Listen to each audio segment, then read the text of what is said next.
네, 부여 나성에 왔습니다. 나성이란 말은 조금 이제 낯설으시죠? 나성. 그렇죠. 나성에 가면 편지를 띄우세요. 한번 좀.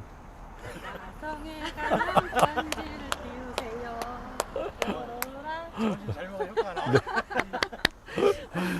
띄우세요.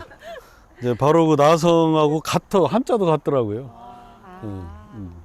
벌릴 나자, 재성자, 로스앤젤레스를 그렇게 표현한 건데, 이것은 이제 이렇게 여기가 사비도성이잖아요. 이게 사비도성은 주로 여기예요. 여기 금성산의 이쪽, 부소산의 남쪽.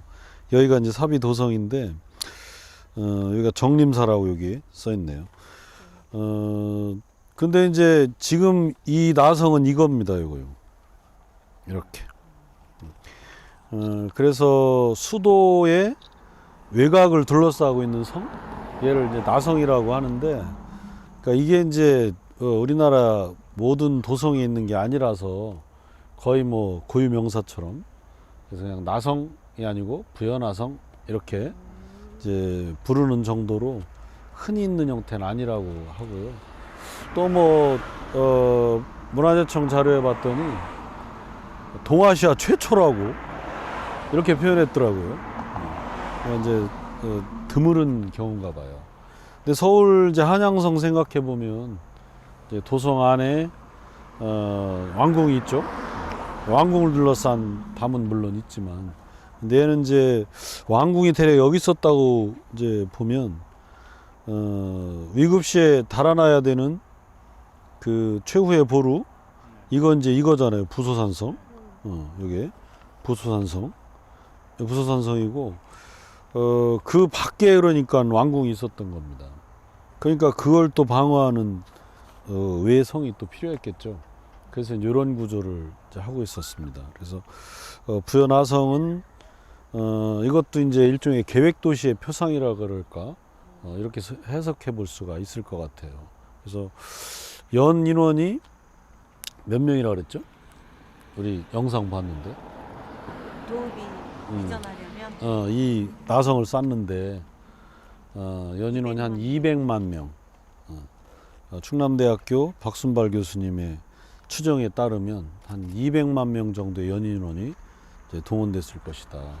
그러면 그때 당시 200만 명이면 이제 어마어마하잖아요.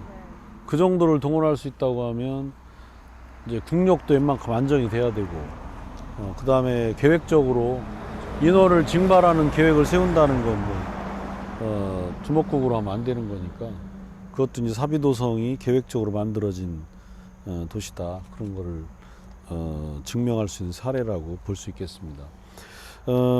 어쨌든 이제 이렇게 북쪽에서부터 동쪽까지 이렇게 성을 쌓고요. 보시는 것처럼 산 지형을 잘 이용을 했죠. 산 지형, 산의 능선을 타고 가서, 여기는 이제 이 왕포천의 상류예요. 우리가 이 하천에 하루에 있었잖아요, 아까. 이걸 넘어가서 저쪽에도 이제 보이죠. 그래서 저 앞산으로 해서 필서봉 금강까지 가는 이제 이런 길이고, 지금 이제 자취가 발견되는 이 구간은 한 6.6km 정도 이렇게 됩니다. 6.6km 정도 되는데, 그러면 이제 여기에도 있지 않았을까? 남쪽이나 서쪽에도 있지 않았을까?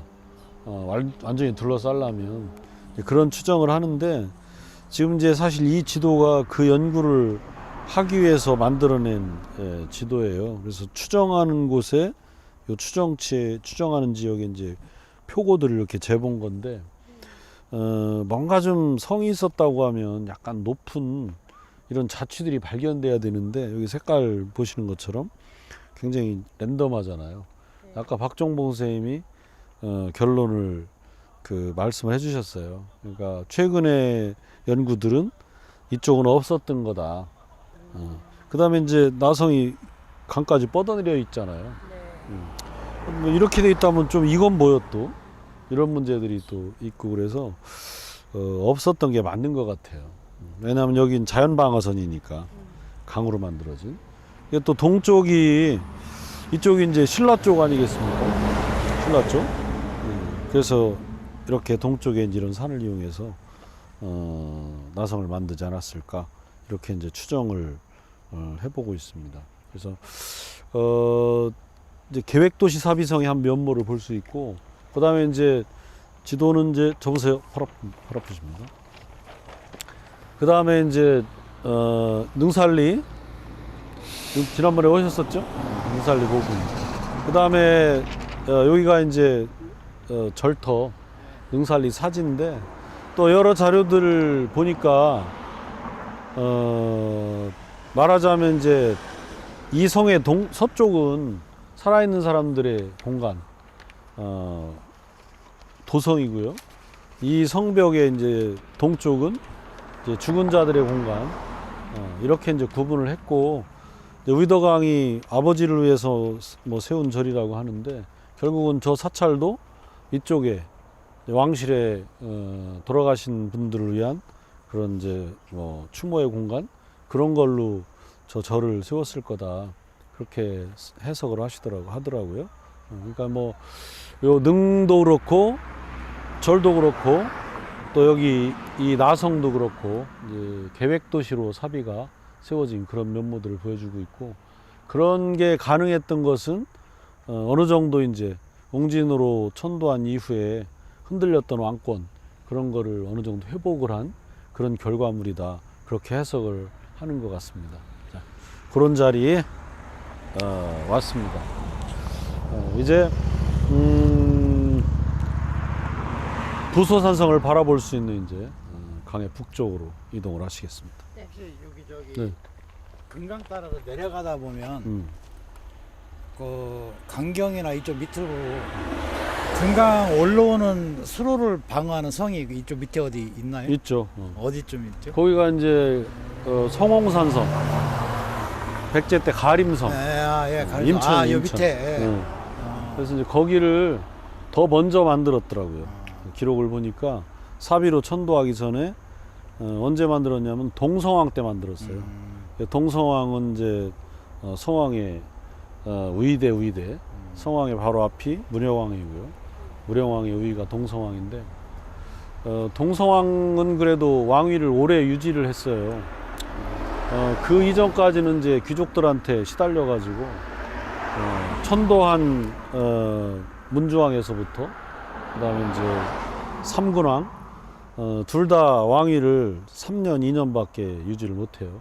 더군다나 정확하게 문주왕은 살해를 당했고, 삼군왕은 살해당했다고 기록에 나오지는 않는데 13살이었어요. 13살에 지구에서 15살에 죽었거든요.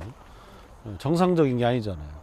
그것도 어떤 정치적 변고다, 그렇게 볼 수 있고, 동성왕은 훨씬 오랫동안 이제 왕위를 유지하긴 했는데 동성왕도 결국은 살해를 당합니다. 근데 역설적으로 동성왕은 이제 여기를 사냥터로 많이 활용을 하고 사비에 이제 어떤 연고를 뒀던 것 같아요. 그러면서 바로 이제 유사님 지금 물어보신 가림성을 세워요. 그러니까 이제 남쪽에서 올라오는 외적을 방어하는 이런 기지로 가림성을 세우는데, 자기의 측근 경호실장을 가림성주로 발령을 냅니다. 그런데 이제 가림성주 백가라는 사람인데, 백가가 사냥 나온 동성왕을 살해를 해요. 그래서 이제 죽는데, 뭐 이제 역사에서는 여러 가지 원인으로 추정을 이제 합니다. 그러니까 측근을 밖으로 내친 거에 대한 불만이다, 이렇게 흔히 얘기하지만, 또 무령왕, 동성왕이 뒤이는 게 무령왕이죠. 웅진백제를 중흥한 인물인데, 가계를 보면 무령왕이 형이에요. 무령왕이 형이고 동성왕이 동생입니다. 동생이 먼저 즉위하고 나중에 무령왕이 즉위를 하는데, 그 간에 이제 둘 다 곤지의 아들이라고 나오는데, 또 한편의 이야기에서는 계로왕이 이제 천도한 때 죽은 그 계로왕의 아들이다. 계로왕의 후궁의 아들이 임신한 상태에서 곤지의 처로 자기 후궁을 줘서 일본으로 보냈다. 그래서 실제로 무령왕은 계로왕의 아들이다. 이런 게 또 되게 설득력 있는 설이라고 얘기하더라고요. 어쨌든 형식상으로는 부여곤지의 서자인데 큰아들이에요. 서자인데 큰아들이에요. 그래서 왕통으로 보면 이제 동서왕이 적통인 셈이 돼서 먼저 즉위를 했는데 뭐 바로 세상을 떠나니까 그 뒤에 이제 동서왕이 즉위를 했고 좀 헷갈렸네요. 삼근왕이 바로 떠나니까 이제 동서왕이 즉위를 했고 동서왕이 죽은 뒤에 나중에 무령왕이 즉위를 하거든요. 그래서 이제 그런 거로 본다면 무령왕의 작품일 수도 있다. 왜냐하면 백가가 최측근이었기 때문에. 그런데 이제 그가 왕을 살해하고 나서 그러면 호의호식했냐면 무령왕한테 또 죽어요. 그런 걸 보면 그런 이제 정치의 역관계 이런 게 작용했을 수도 있다. 그렇게 추측을 하더라고요. 어쨌든 사비성으로 옮기기 위한 전초 작업은 동서왕 때부터 이제 오래전부터 진행이 되고 있었다는 걸 알 수 있습니다. 저기 등산의 초입에 하구토 초입에도 거기 성이 있잖아요. 거기 거기도 저기 한국시대 때 세워진 토성에다가 조선시대 때 쌓은 그것도 뭐 관계가 있을 수 있겠네요. 그러니까 거긴 뭐 자세히는 모르겠지만. 물길로는 올라오면서 성이 여러 개가 있으니까 굳이 여기 성벽이 없어도 되는 이유가 그 밑에 성이 밑에를 막으니까. 있으니까 그러니까 물길로는 큰 적이 못 들어온다는 얘기죠. 여기가. 그렇죠. 아니 이거 이포에도 우리 지난번에 전해 답사에서 그 봤잖아요. 네. 그런데도 이제 방어할 수 있는 좋은 자리들이 꽤 많이 있어서 아마도 뭐 그런 원인도. 그 다음에 이제 주적은 아무래도 북쪽에서 내려오는 백제, 고구려와 신라. 신라하고는 동맹을 맺고 있었지만 어쨌든 저쪽에서 쳐들어오는 백제니까 신라니까 아마도 서쪽은 없지 않았을까 제 생각에도. 육지로 들어오는 적만 막으면 되는 네, 그랬을 것 같지 않나 생각이 듭니다. 수고하셨습니다. 고생하셨습니다.